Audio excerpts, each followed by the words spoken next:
Adjointes et adjoints, mesdames et messieurs les conseillères et conseillers municipaux, je vous remercie infiniment de vos bons voeux, mais également de votre présence, de votre précieuse collaboration depuis février 2021. À mon tour, acceptez mes meilleurs voeux de santé et de réussite dans vos projets. Enfin, nous y sommes. Les meilleures choses ont besoin de patience. Je vous souhaite à toutes et à tous la bienvenue à cette cérémonie des vœux et je vous remercie de votre présence. Je vous présente à chacune et à chacun d'entre vous mes vœux les plus chaleureux et les plus sincères de bonheur, de santé et de prospérité. Il est de tradition, au cours de cette cérémonie, au-delà de formuler des vœux de bonne année, de présenter le bilan des actions menées à bien par la municipalité pendant l'année écoulée, ainsi que les orientations et les grands projets qui seront mis en œuvre pour les années à venir et même au-delà. Ce moment que nous allons passer ensemble, pour l'ensemble du conseil municipal et moi-même, est un moment privilégié et agréable. Vous avez déjà une idée de ce qui va se passer après cette intervention. On va avoir une grande table qui est dressée là-bas. Ce sera une occasion plaisante de pouvoir échanger librement avec vous. Mais avant cela, nous mettrons en l'honneur les habitants et les habitantes de notre commune pour une remise de prix du concours des maisons illuminées. J'attends ce moment depuis presque 2 ans, puisque nous avons été élus en février 2021, comme vous le savez, à la suite du décès de mon prédécesseur, Daniel Blairon. Nous avons une pensée toute particulière, eu égard à notre collaboration durant 13 années. Je n'oublie pas toutes celles et ceux qui souffrent de maladies, de séparation, de précarité, les personnes seules, isolées, la discrimination sociale, s'il en est. C'est pour nous nos premiers vœux publics et nous avons été privés depuis 2 ans de ce rendez-vous à cause de l'épidémie de Covid. Notre joie est donc immense de vous retrouver. Il y a une période qui s'achève et nous allons ensemble nous retourner avant de poursuivre notre route pour voir le chemin accompli. La toile de fond qui fait le contexte de cette année 2022, riche en événements et en émotions, a encore une fois été très particulière. Comme si ça ne suffisait pas avec le Covid, la guerre a surgi en Ukraine, à 2 pas de chez nous, si on veut se référer à la vitesse de l'information et à celle d'un missile. Ça va très vite. Cette guerre, avec ses atrocités pour le peuple ukrainien, avec ses conséquences économiques pour le monde entier, pour l'Europe, et notamment pour la France. La montée de l'inflation est pour chacun d'entre nous l'une de ces épreuves. Nous avons subi et subissons encore les conséquences économiques de ce conflit sur le sol ukrainien. Ainsi, l'augmentation des coûts de l'énergie pose quelques inquiétudes sur les finances de la commune et sur celles de tous les ménages, sans avoir une bonne visibilité sur le sujet. Malgré ces raisons, qui peuvent créer une morosité générale, notre commune poursuit sa route et continue à vouloir être un lieu de vie épanouissant pour chacun. Au chapitre des travaux engagés par la commune, l'effacement des réseaux aériens de la rue Jean-Lebas et de la rue du 14 juillet sont sur le point d'être achevés. Ces travaux sont nécessaires pour plusieurs raisons. Pour l'amélioration de notre cadre de vie, mais pas que. Il y a aussi la sécurité, plus de risques de court-circuit. Si je dis des bêtises, monsieur le président, vous me le dites.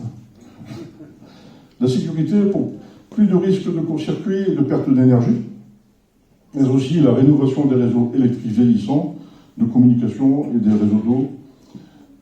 Voilà. Ils répondent aux problèmes économiques liés avec l'énergie, avec l'éclairage LED, généreusement alloué par la communauté de l'Aglo. Je remercie tous les financeurs de ce projet, la communauté d'agglomération du Caudrésie-Catésie, le département, toujours favorable et acteur dans nos réalisations de travaux d'aménagement, mais aussi culturels. Je remercie également le syndicat mixte de l'énergie du Cambrésis qui nous offre les compétences techniques et les fournitures électriques, monsieur Loyer. Je remercie également Noréade pour la remise en état des réseaux d'eau, ce qui fait considérablement baisser la facture pour la commune. Je pense que si on avait tout ça à charge, ce serait vraiment compliqué pour nous de réaliser ces travaux. Voilà.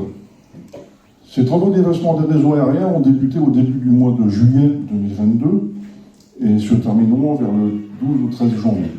Alors, je comprends la lassitude de certains riverains.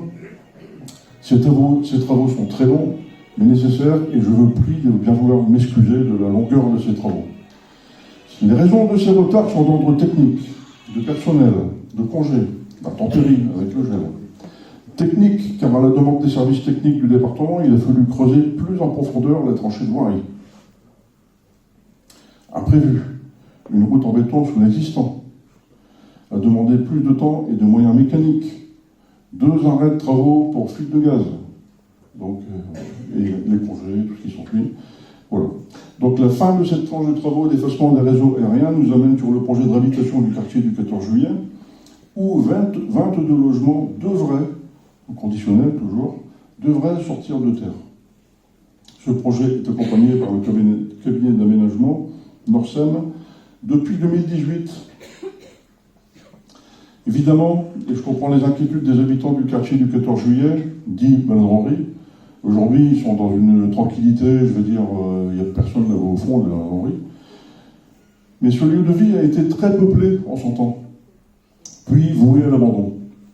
Et je souhaite qu'il redevienne ce qu'il était auparavant, avec ce projet inclusif et intergénérationnel qui répond à des attentes de logement accessibles à tous.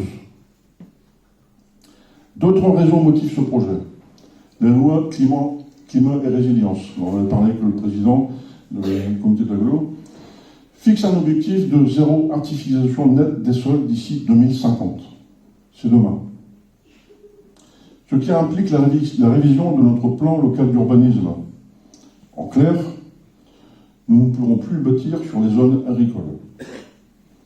Dans les semaines à venir, une réunion publique aura lieu ici même pour vous expliquer plus en détail les contours de cette révision du plan local d'urbanisme et répondre à vos questions. Il ne nous reste donc plus que les friches. D'où ce projet du 14 juillet qu'il ne faut pas louper. Il faut absolument... je tiens à arriver au bout de ce projet.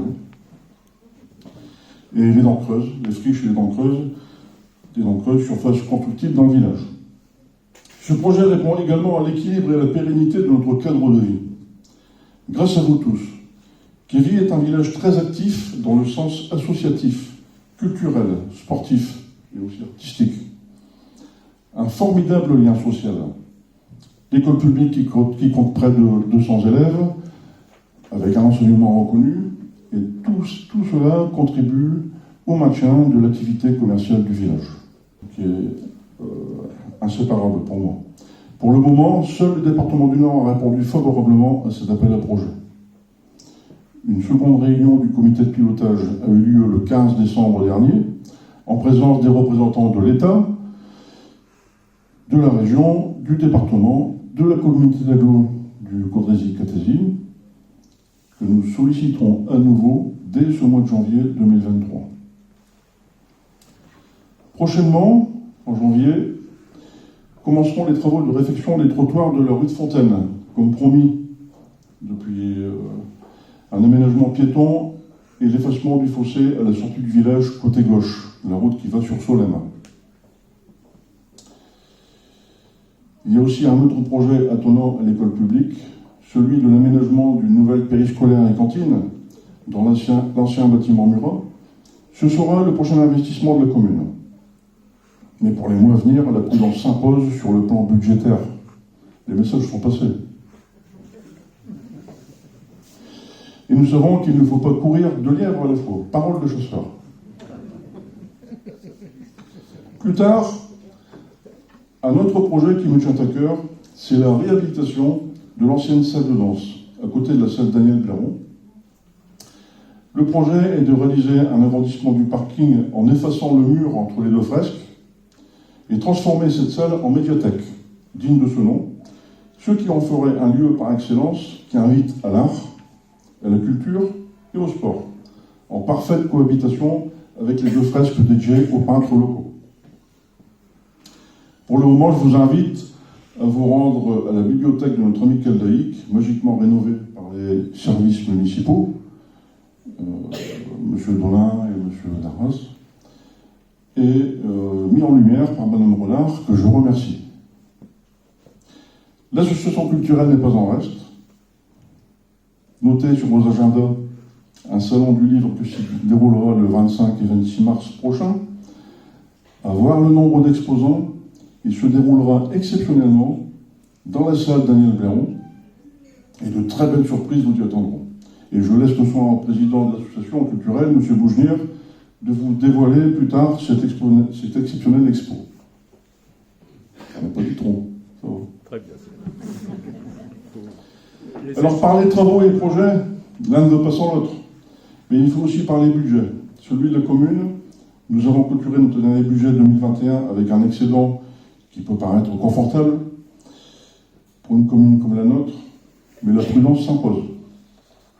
Il faut également prendre en compte l'endettement de la commune, 2 emprunts annuels pour la seule Daniel Bléron à échéance 2035 et 2036, et un 3e pour la place à échéance 2032.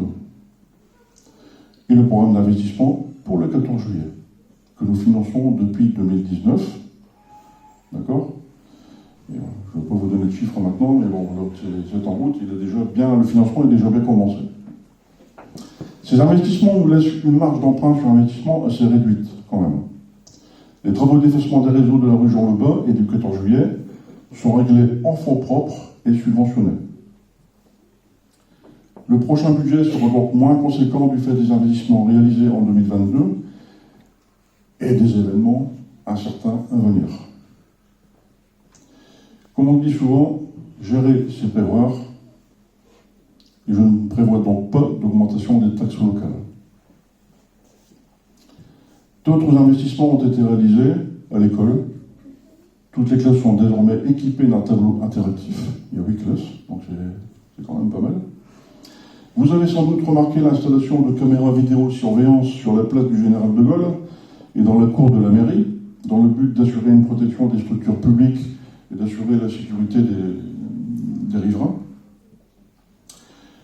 Dans la continuité des grands axes 2023 s'orientent sur le projet de réhabilitation du 14 juillet, nous allons continuer. L'étude de la cantine périscolaire ancien bâtiment Murat. La programmation de l'effacement des réseaux aériens rue Jean-Lebas, 2e tranche, 2024 ou 2025. Nous verrons bien le budget, s'il nous permet d'avancer là-dessus. Il y aura aussi en 2024 l'installation d'une épicerie intelligente. Je vous en dirai plus la prochaine fois. Je pense que pour le village, c'est une nécessité. Installer une épicerie dans le village avec la proximité des magasins de Caudry, Solène, Rennes et Aubert, je pense que ça n'est plus viable, c'est plus possible. Donc une épicerie intelligente où il n'y aura personne dedans, mais il y aura des caméras, des ordinateurs. Et une partie des conseillers municipaux ont déjà eu des démonstrations au salon des maires, et c'est vraiment très très bien. Donc ces gens-là, ils ont créé, c'est une start-up, 2 ingénieurs qui ont créé ce concept-là dans des caissons maritimes en fait. Et ils ont ceinturé toute la couronne de Paris. Aujourd'hui, ils remontent sur les Hauts-de-France. Donc ils m'ont fait la proposition et on a vraiment opté pour ça et c'est pas mal. C'est même très très bien. Les caméras.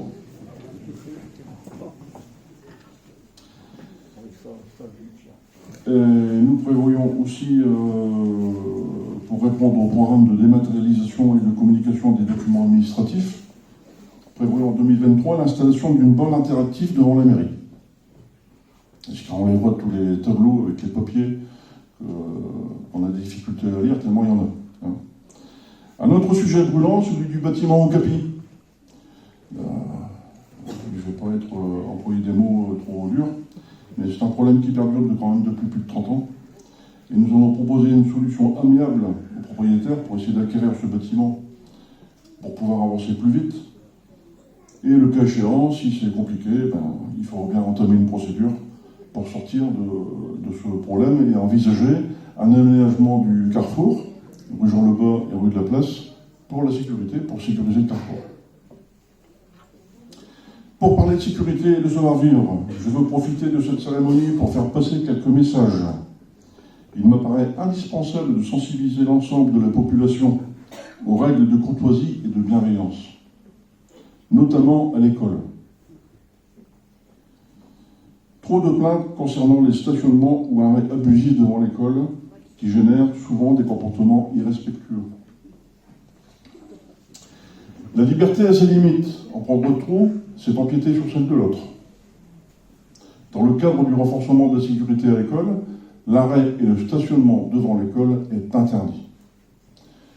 Vous l'avez remarqué, un stop a été installé sur la place, en amont de la rue Jean Jaurès, dans le but de ralentir les véhicules avant l'école. Des feux de signalisation sont installés, sont en place. Et pour renforcer la sécurité lors des entrées et des sorties des écoles, 2 caméras de vidéosurveillance ont été installées. D'autres incivilités au sujet de la vitesse dans la commune, je veux parler des axes principaux, mais également des axes secondaires, où ça roule très très vite. Un sujet malheureusement de plus en plus récurrent. Des feux dits intelligents ont été installés à chaque entrée du village. Alors la question, faut-il limiter la vitesse à 30 km/h dans tout le village? Je ne suis pas convaincu que cette mesure solutionne le problème. J'en appelle donc au bon sens et au civisme de chacun. Le cas échéant, la gendarmerie ne manquera pas d'intervenir. Depuis 2017, notre commune possède une maison médicale. Cet établissement de soins n'est pas une coquille vide. 10 personnes y travaillent. Autour de Madame Delaporte, notre pharmacienne, il y a également un ostéopathe, 3 kinésithérapeutes, 2 infirmières, une diététicienne, un orthophoniste et très bientôt une pédicure. Évidemment, comme sur tout le territoire français, alors que le nombre de médecins baisse fortement, l'accès aux soins pour tous et partout sur le territoire est de plus que jamais au cœur de nos préoccupations. Beaucoup de praticiens arrivent aujourd'hui à l'âge de la retraite. Comme beaucoup de mes collègues, nous sommes en recherche de solutions. Madame Delaporte, notre pharmacienne, s'est dotée d'un appareil de consultation médicale qui rend bon nombre de services. Mais je sais bien que c'est insuffisant. De notre côté, le projet de faire venir une jeune médecin est toujours d'actualité. Ce médecin travaille depuis 3 ans dans un hôpital parisien, en région parisienne. Comme beaucoup de communes, nous sommes dans l'attente que les équivalences de médecine soient validées par ses pairs. Je ne peux faire que ça. Je n'ai aucun pouvoir là-dessus. J'en arrive au remerciement à toutes celles et ceux qui donnent à notre village ce dynamisme. Notre commune est dotée d'un milieu associatif très dense. Environ 20 associations sportives, culturelles et artistiques. Et je profite de cet événement pour remercier les présidentes et les présidents des associations escavines et leurs bénévoles pour leur implication et leur dynamisme. En particulier M. Bougnière pour ces multitudes de manifestations culturelles. Je remercie également le personnel communal de leur bienveillance et de leur professionnalisme à l'égard de la population. Autour de Madame Preux, secrétaire de mairie, Madame Louchard, service administratif, Monsieur Donat et Monsieur Darras, chacun dans leur domaine de compétences, l'un un technicien et l'autre plus espace vert. Et je pense qu'on peut dire aujourd'hui qu'on arrive à avoir un village, un beau village propre. Voilà, on essaie d'améliorer. Il y a encore beaucoup de travail. On travaille aussi sur le florissement durable. Et pourquoi pas à l'avenir opter pour une fleur pour le village. Pourquoi pas. Je remercie également le personnel de la périscolaire et de l'école pour leur dévouement auprès des enfants. Malgré tous ces événements, ces difficultés, l'optimisme reste le meilleur rempart à l'abandon. Nelson Mandela disait « Je reste fondamentalement optimiste. Je ne saurais dire si c'est dans ma nature ou si je l'ai cultivé. Une partie de ce qui fait un optimiste, c'est de garder la tête tournée vers le soleil, et là il s'est barré, en mettant un pied devant l'autre.